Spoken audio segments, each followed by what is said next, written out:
Saudara-saudari yang terkasih, kita sudah pada hari Rabu pekan 3 dalam masa Paskah, dan kita lanjutkan kisah-kisah tentang gereja purba, gereja pada permulaan, dan sekarang tahap yang sangat penting, keluar dari Yerusalem. Sudah mulai pergi ke daerah lain dan ke daerah yang paling kurang diharapkan, yaitu Samaria. Ingatlah dalam Lukas, Injil Lukas dan Kisah Para Rasul ditulis oleh orang yang sama. Dalam Injil Lukas, waktu Yesus lewat Samaria, dia ditolak. Sampai Yakobus dan Yohanes mau supaya Yesus menurunkan guntur dan menghancurkan orang Samaria. Sekarang kita justru lihat bahwa orang-orang diusir dari Yerusalem, dan ada satu, Filipus, salah satu dari jakon-jakon yang pergi ke Samaria, dan di situ sukses. Di situ dia diterima dengan baik. Dari Samaria akan mulai pewartaan kabar baik di luar Yerusalem sampai ke Roma. Itu yang perlu kita pikirkan. Dan ini disebabkan karena justru orang-orang yang pendatang di Yerusalem yang menjadi Katolik atau pengikut Kristus dianiaya, diusir, sehingga terpaksa mereka pergi ke tempat lain. Cobalah, Allah yang sudah pandai menggunakan tolak dari orang pengikutnya untuk memaksa mereka keluar dari yang hanya terbatas Yerusalem. Bisa jadi sekarang juga. Bisa jadi sekarang orang yang mau menolak kita, memaksa kita untuk pergi lebih jauh. Pada zaman abad 17, zaman Vincentius, di mana justru banyak daerah dari Eropa sudah meninggalkan agama Katolik dan pindah ke agama Lutherian, agama Calvinis. Vincentius berkata, barangkali Allah sudah mau supaya kita pergi ke Asia, pergi ke Afrika. Selalu logika yang sama. Jangan kita mengeluh bahwa kita ditolak.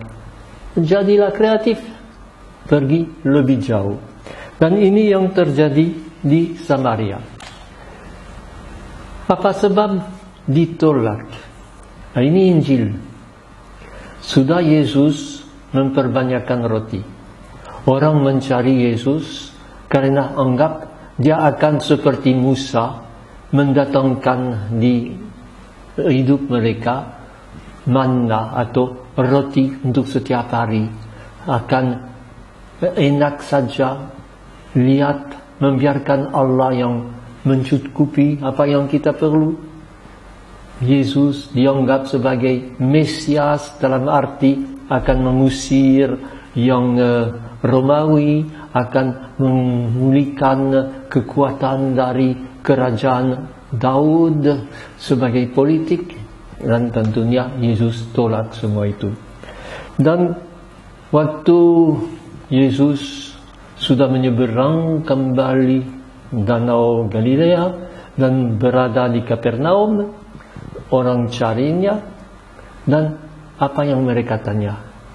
Apa yang harus kita buat untuk mendapat roti yang tahan untuk hidup kekal? Apa yang perlu kita buat? Dan selalu ini godaan kita umat Katolik, godaan kita untuk tanya apa yang perintahnya, apa yang aturannya, apa yang harus kita isi. Dan jawaban Yesus ialah percayalah, bukan mau membuat kamu selamat karena kerjamu, tetapi terimalah dari Allah keselamatanmu dengan mempercayakan diri kepadanya.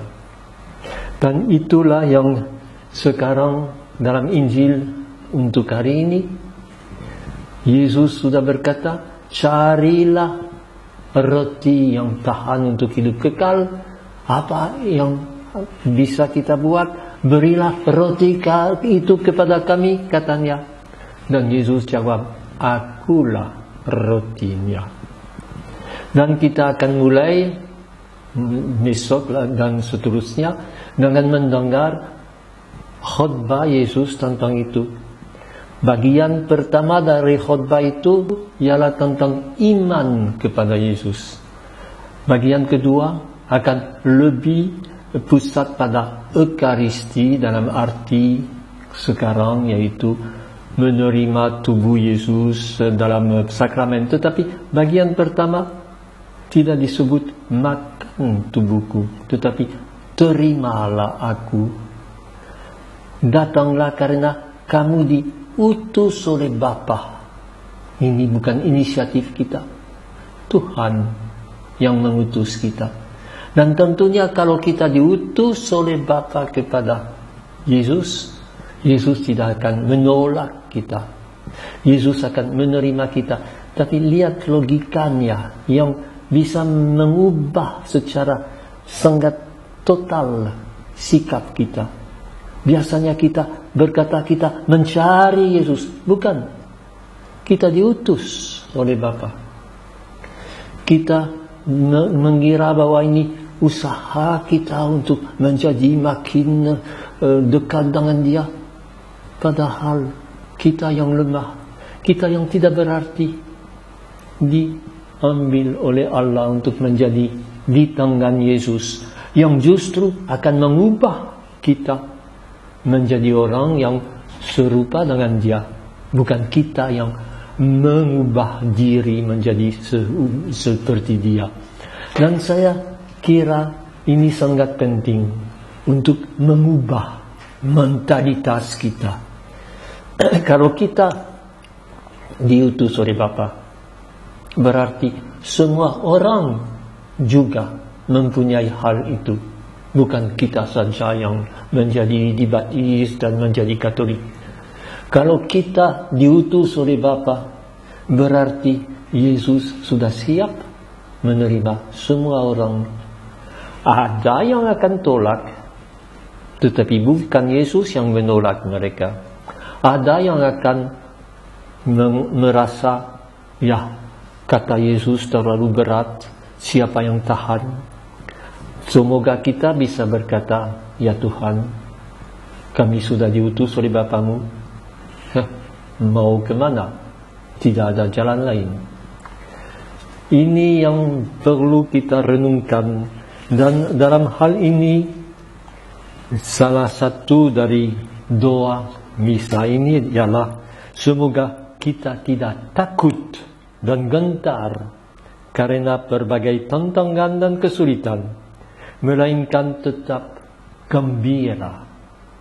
Kata inti dari soal dalam Lukas dan kisah para rasul, temu dengan Yesus, timbul gembira. Gembira apa? Gembira mewartakan kabar keselamatanmu.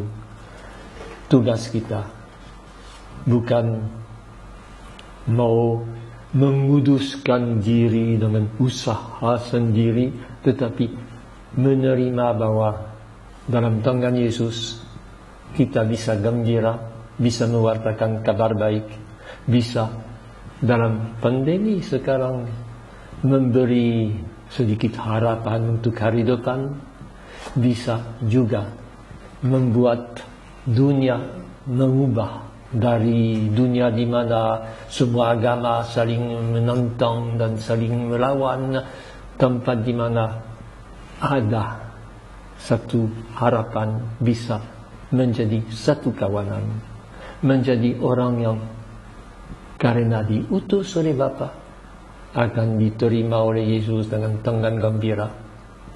Tentu diterima melalui salib, ya, tidak bisa lalaikan itu, tetapi yakin bahwa dia bangkit, yakin bahwa dia hidup. Semoga kita bisa mewartakan itu masa kini, masa yang penuh kegelapan, masa yang di mana orang hanya mencari kesenangan untuk sekarang, seperti orang yang pada zaman Yesus mencarinya untuk dapat roti konsumaris untuk sekarang bisa hidup enak. Berani ambil suatu risiko seperti Filipus, pergi ke tempat yang paling tidak cocok, pergi ke luar. Kata Fransiskus, Paus sekarang selalu, keluarlah dari batas, pergi ke tempat yang belum disentuh, karena pasti Yesus sudah hadir di situ. Semoga kita mengambil itu dan bersorak-sorailah kita bersama dengan seluruh bumi.